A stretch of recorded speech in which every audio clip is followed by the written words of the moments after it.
नमस्कार दोस्तों, हमारे YouTube चैनल बुक्स प्ले में आपका स्वागत है। आज हम बात करने वाले हैं माइंडसेट बुक की, जिसकी लेखक हैं डॉक्टर कैरोल एस ड्वेक, जो एक साइकोलॉजिस्ट हैं और उसके साथ ही एक बेस्ट सेलर लेखक भी।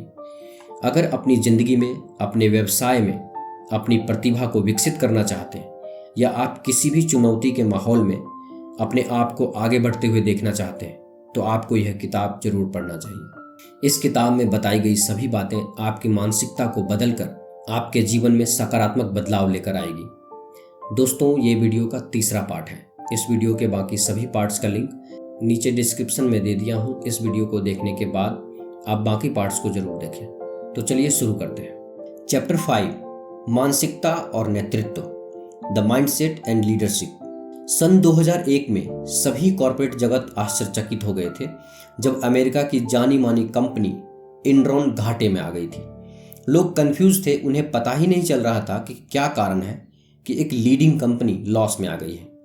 ऑथर बताती है कि उस कंपनी के लीडर्स में फिक्स्ड माइंडसेट आ गया था। उनमें वे अपने व्यक्तिगत फायदे के लिए एक दूसरे को नीचा दिखाने लगे थे, जिससे वहां के कर्मचारियों में आपस में ही कंपटीशन हो गया और कंपनी धीरे धीरे बिखरती चली गई।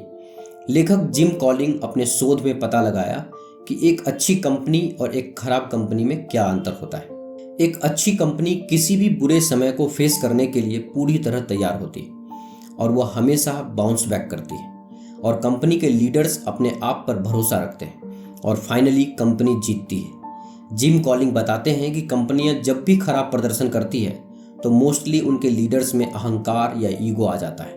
बिजनेस में आपको लोगों को लीड करना पड़ता है। अच्छा बॉस वो होता है जिसमें कोई ईगो नहीं होता, वो हमेशा नया सीखने को तैयार होता है, वह ग्रोथ माइंडसेट वाला होता है। ऐसा बॉस कभी ऐसे नहीं दिखाता कि वह सब कुछ जानता है, बल्कि अपने एम्प्लॉयज से हेल्प लेने को हमेशा तैयार रहता है। वह टीम के सामने फेल होने से भी नहीं डरता, बल्कि एग्जाम्पल सेट करता है कि कैसे फेल होने के बाद भी आगे बढ़ा जा सकता है। साथ ही टीम के फेल होने पर वह उन्हें कोसता नहीं है, बल्कि उनकी मिस्टेक्स को सुधारने में हेल्प करता है। इसके विपरीत फिक्स्ड माइंडसेट वाला बस ये सोचता है कि वह सबसे ऊपर है, वह सब जानता है, उसे किसी से कुछ पूछने की जरूरत नहीं, और वह हमेशा अपनी तारीफ सुनना पसंद करते हैं, अपनी बुराई नहीं। वह सोचता है कि सब उसके ऑर्डर्स को आंख बंद करके मानते रहें। वह किसी के सजेशंस भी नहीं लेता। इसीलिए वे ऐसे आदमी को पसंद नहीं करते जो कि उन्हें उनकी बुराई सामने बोले या उन्हें कुछ आइडियाज या सजेशंस दे, क्योंकि ऐसे में उनका ईगो हर्ट हो जाता है। उन्हें कंपनी से ज़्यादा अपनी इमेज पर फोकस रहता है। वह अपने ईगो को ध्यान में रखकर फैसले लेते हैं, और इनके इसी एटीट्यूड के कारण कई कर्मचारी अपने काम पर क्रिएटिविटी पर ध्यान न देकर बॉस को खुश करने में लग जाते हैं, और बॉस ऐसे कर्मचारियों से खुश होते हैं। इससे टीम मेंबर्स उनकी कोई रिस्पेक्ट भी नहीं करते और दिल से कंपनी के लिए काम भी नहीं करते। वे पहला मौका मिलते ही उस कंपनी को छोड़कर चले जाते हैं। ऐसे में उस कंपनी का बिजनेस फेल हो जाता है। आगे बढ़ने की मानसिकता वाले लीडर्स अपनी कंपनी को भी आगे ले जाते हैं। ऐसे लीडर्स अपने कर्मचारियों के सजेशंस पर ध्यान देते हैं और अपने ईगो को साइड में रखकर काम पर ज़्यादा फोकस करते हैं। एक लीडर्स अपने नीचे काम करने वाले कर्मचारी को बराबर वैल्यू देता है और उनके सजेशंस और सुझावों को ध्यानपूर्वक सुनता है, और अपनी टीम का और अपना सबका गोल्स और विजन एक साथ लेकर चलता है। जबकि एक बॉस अपने आप को प्राथमिकता देता है तथा कंपनी के उद्देश्यों को प्राथमिकता न देकर वह अपना ईगो पहले रखता है। यही फर्क होता है एक लीडर्स और बॉस में। चैप्टर 6, रिश्ते में मानसिकता, माइंडसेट इन रिलेशनशिप्स। दोस्तों, रिश्तों का मूल आधार इमोशन होता है, लेकिन जब माइंडसेट सही ना हो तो रिश्तों में तालमेल नहीं होता और रिश्ते भी बिगड़ जाते हैं। हमें भावनात्मक रूप से सूझबूझ होनी चाहिए। भावनात्मक बुद्धि भी जरूरी है। यही रिश्तों को बनाए रखने के लिए इम्पोर्टेंट होती है। यह वही बुद्धि है जिसके जरिए हम तर्क वितर्क करने की क्षमता को विकसित कर पाते हैं। भावनात्मक रूप से ही लोग अपनी और सामने वाले की भावनाओं को समझते हैं। एक फिक्स माइंडसेट वाले इंसान का प्यार अगर किसी ने रिजेक्ट कर दिया हो तो वह अपने ऊपर एक फेलियर का लेबल लगा लेगा। उसको लगेगा शायद उसके अंदर ही कोई कमी है, इसीलिए उसको रिजेक्ट कर दिया गया है। पति पत्नी आपस में अपने प्यार को बनाए रखने के लिए एफर्ट्स नहीं करना चाहते। उनको लगता है कि अगर प्यार सच्चा है तो उसमें कोई भी काम करने या सुधार करने की जरूरत नहीं है। एक ग्रोथ माइंडसेट वाले इंसान दूसरों के फैसलों से खुद को जज नहीं करते और जानते हैं कि रिलेशनशिप को सुधारने की ज़रूरत होती है। ग्रोथ माइंडसेट वाले पार्टनर ये जानते हैं कि कोई भी परफेक्ट नहीं होता, इसीलिए वो अपने पार्टनर से ये एक्सपेक्ट नहीं करते कि उसको ये पता होना चाहिए या वो पता होना चाहिए। रिश्तों को बनाए रखने के लिए आपको सामने वाले को भी तथा उनके कार्यों को महत्व देना चाहिए। कहीं आप ऐसा तो नहीं सोच रहे कि सब कुछ आप ही कर रहे हैं और आपका पार्टनर कुछ नहीं कर रहा, या पार्टनर के अलावा आप किसी भी रिश्ते में हो, आपके पेरेंट्स, भाई बहन। यदि आप ऐसा सोचते हैं तो आपको किसी भी डिसीजन को लेने से पहले अपनी भावनाओं को प्रतिबंधित करने की ज़रूरत है। आप सुनने की आदत डालें और कुछ भी रिएक्ट करने से पहले सामने वाले की इमोशन को समझने की कोशिश करें और सामाजिक परिवेश और परिजनों को भी समझने की कोशिश करें। अपनी भावनात्मक बुद्धि का प्रयोग करें। रिश्तों में मानसिकता का बहुत बड़ा रोल होता है। फिक्स्ड माइंडसेट के लोग हमेशा किसी रिश्तों का अंत होने के बाद भी भावनात्मक रूप से कुंठा में रहते हैं और बदले की भावना रखते हैं कि उसने मेरे साथ ऐसा क्यों किया। जबकि ग्रोथ माइंडसेट के लोग किसी भी रिश्ते में बदले की भावना नहीं रखते और यदि कोई रिश्ता समाप्त होता है तो वह किसी को दोषी नहीं ठहराते, वह बस उसे भुलाकर अपने जीवन में आगे बढ़ जाते हैं। फिक्स्ड माइंडसेट के लोग आपस में बदलाव नहीं चाहते, वे नहीं चाहते कि उनका पार्टनर बदले। इस तरह के लोग अपने पार्टनर के बदलाव में बाधा बनते हैं। वे सोचते हैं कि मजबूत रिश्ते बनाने के लिए कोई कोशिश नहीं होती, सब कुछ अपने आप हो जाता है। वे सोचते हैं कि आपस में हर बात में सहमत होना चाहिए, लेकिन ऐसा जरूरी नहीं होता। फिक्स्ड माइंडसेट वाले लोग सोचते हैं कि झगड़ों का कारण सामने वाला ही है। वे सोचते हैं कि इंसान की पर्सनालिटी को चेंज नहीं किया जा सकता, इसीलिए हमेशा तनाव में रहते हैं और उनके रिश्तों में दरार आ जाती है। जबकि ग्रोथ माइंडसेट के लोग रिश्तों में किसी को भी दोष नहीं देते, बल्कि सिचुएशन को समझकर उनका सॉल्यूशन निकालते हैं और झगड़ा खत्म करने का प्रयास करते हैं। एक लड़की की शादी थी, सब कुछ तैयारी हो गई थी। दुल्हन शादी की जगह पर पहुंचती है, फिर उसे पता चलता है कि उसका होने वाला पति शादी में नहीं आ रहा। मानो सब कुछ एकदम से बर्बाद हो गया, उसकी पूरी जिंदगी खराब हो गई। वो बहुत दुखी होती है, जो कि एक स्वाभाविक प्रवृत्ति है, लेकिन वो एक ग्रोथ माइंडसेट वाली लड़की थी। उसने अपने ऊपर ये हावी नहीं होने दिया कि शायद उसमें ही कोई कमी थी या वो एक अच्छी लड़की नहीं है। उसने अपने पास गुड वाइब्स वाले लोगों को रखा ताकि वो खुश रह सके, नकारात्मकता उसके दिमाग में घर ना करने पाए। कुछ सालों बाद उसकी शादी उसी गाउन और उसी चर्च में हुई, एक बहुत अच्छे लड़के से हुई। उससे पूछा गया कि क्या आप डरी हुई थी? उसने बोला, बिल्कुल नहीं, मुझे पता था उसका होने वाला पति जरूर आएगा, और वो आ गया। मानसिकता की भूमिका दोस्ती में भी कुछ इस प्रकार होती है।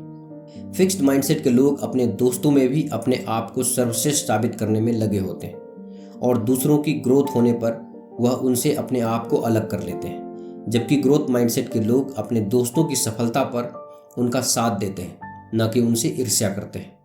चैप्टर 7, माता पिता, शिक्षक और कोच। मानसिकता कहाँ से आती है? Parents, teacher and coaches. Where does the mindset comes from? दोस्तों, हर बच्चा अपनी ही रफ्तार से दौड़ता है, लेकिन एक फिक्स माइंडसेट के पेरेंट्स अपने बच्चों को दूसरे बच्चों के साथ तुलना करते हैं। अगर पड़ोस का बच्चा सफल हो गया तो वो अपने बच्चों की आलोचना करते हैं। जैसे वो खुद है, जो उन्हें पसंद है वही वो अपने बच्चों से भी चाहते हैं। वो अपने बच्चों को एक फिक्स्ड माइंडसेट के माहौल में बड़ा करते हैं। उन्हें उनके शरीर, रंग और बुद्धि का हवाला देते हुए अपने बच्चों को एक छोटी और कम सोच वाला इंसान बना देते हैं। माता पिता के बर्ताव का बच्चों के माइंडसेट पर गहरा प्रभाव पड़ता है। अगर कोई माता पिता बच्चों को हमेशा छोटी छोटी गलतियों के लिए डांटते रहते हैं तो ऐसे बच्चे बड़े होकर फिक्स्ड माइंडसेट के हो जाते हैं। उन्हें लगता है कि वे लाइफ में कोई भी काम ठीक से नहीं कर सकते, उनमें हीन भावना भर जाती है। एक ग्रोथ माइंडसेट वाले पेरेंट्स जानते हैं कि लगातार सीखने और मेहनत करने से ज़िंदगी में कुछ भी हासिल किया जा सकता है, और अपने बच्चों को भी वे यही सिखाते हैं। वो अपने बच्चों की तुलना किसी और से नहीं करते, बात बात पर अपने बच्चों की आलोचना नहीं करते। मेहनत करने के बावजूद फेल होने पर वो अपने बच्चों की सराहना करते हैं और उन्हें और सीखने के लिए प्रेरित करते हैं। वो जानते हैं कि रिजल्ट आने में समय लगता है, सक्सेस पाने में समय लगता है, जल्दबाजी हमेशा बुरा ही होता है। ग्रोथ माइंडसेट वाले पेरेंट्स बच्चों की अक्सर प्रशंसा करते हैं, उन्हें प्रेरित करते हैं, गलती होने पर तर्क के जरिए उन्हें समझाते हैं। ऐसे बच्चे लाइफ में बहुत आगे जाते हैं। क्योंकि उनके अंदर ग्रोथ माइंडसेट विकसित होता है। इसीलिए माता पिता को अपने बर्ताव पर ध्यान देना चाहिए। स्कूल के टीचर और कोच भी हमारे माइंडसेट को प्रभावित करते हैं। कुछ टीचर फिक्स माइंडसेट वाले होते हैं। वे सोचते हैं कि कुछ बच्चे बहुत इंटेलिजेंट हैं और वे लाइफ में बहुत आगे बढ़ेंगे, और कुछ बच्चे डफर हैं, वे लाइफ में कुछ नहीं करेंगे। इसलिए वे हमेशा इंटेलिजेंट बच्चों पर ही ध्यान देते हैं और स्लो लर्नर्स की कोई एक्स्ट्रा हेल्प नहीं करते। वे यह भी नहीं देखते कि ऐसे बच्चों के मार्क्स कम क्यों हैं, उनके लिए क्या ऐसी स्ट्रेटजी लगाई जाए कि उनके मार्क्स भी अच्छे हो सकें। ऐसे बच्चों का माइंडसेट हमेशा के लिए फिक्स टाइप का हो जाता है। वे सोच लेते हैं कि उन्होंने स्कूल में अच्छा परफॉर्म नहीं किया था, इसीलिए शायद वे कभी लाइफ में भी बड़ा नहीं कर पाएंगे। इसके उल्टा कुछ टीचर्स और कोच ग्रोथ माइंडसेट वाले होते हैं। वे स्लो लर्नर्स को एक्स्ट्रा क्लास देते हैं या आसान भाषा में एग्जाम्पल्स के साथ समझाते हैं। फेल होने पर भी वे उन्हें प्रेरित करते हैं। ऐसे बच्चे कम मार्क्स होने पर भी लाइफ में बहुत तरक्की करते हैं। इसलिए टीचर्स को भी अपने बिहेवियर को ग्रोथ माइंडसेट वाला बनाना चाहिए। चैप्टर 8, मानसिकताएं बदलना, चेंजिंग माइंडसेट्स। दोस्तों, ग्रोथ माइंडसेट को अपनाकर कोई भी असंभव को संभव कर सकता है।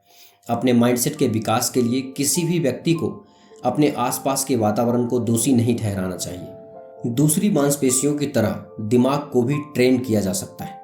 अगर आप अपने माइंडसेट का विकास करना चाहते हैं, हम खुद एक कदम चलकर इसे सीख सकते हैं। दिमाग के विकास पर काम करते हुए हम दूसरों से सपोर्ट ले सकते हैं, अपनी गलतियों के बारे में और उसे विजिबल करने की दिशा में ठोस कदम उठा सकते हैं, जिससे हम अपने टारगेट को पा सकें।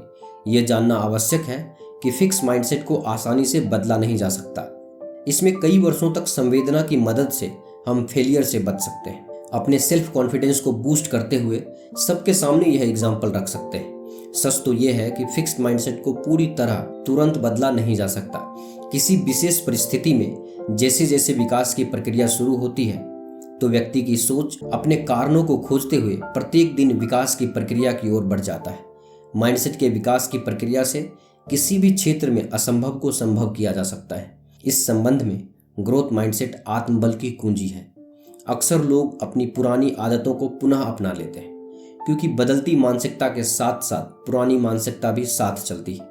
इसलिए यदि आपको किसी हैबिट को बदलना है, तो आपको अपनी मानसिकता या माइंडसेट बदलने की आवश्यकता है।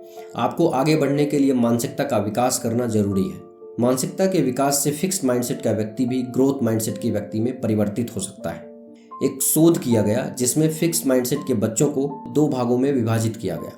पहले भाग के बच्चों को लर्निंग स्किल्स के तरीके और ग्रोथ माइंडसेट डेवलप करने के फायदे के बारे में बताया गया, और दूसरे ग्रुप को सिर्फ लर्निंग स्किल्स के तरीके के बारे में बताया गया। जब रिजल्ट सामने आया तो पहले ग्रुप के बच्चों में एक पॉजिटिव चेंज आया। उनकी मानसिकता बदल गई थी और वे अब चुनौतियों से लड़ने के लिए तैयार थे।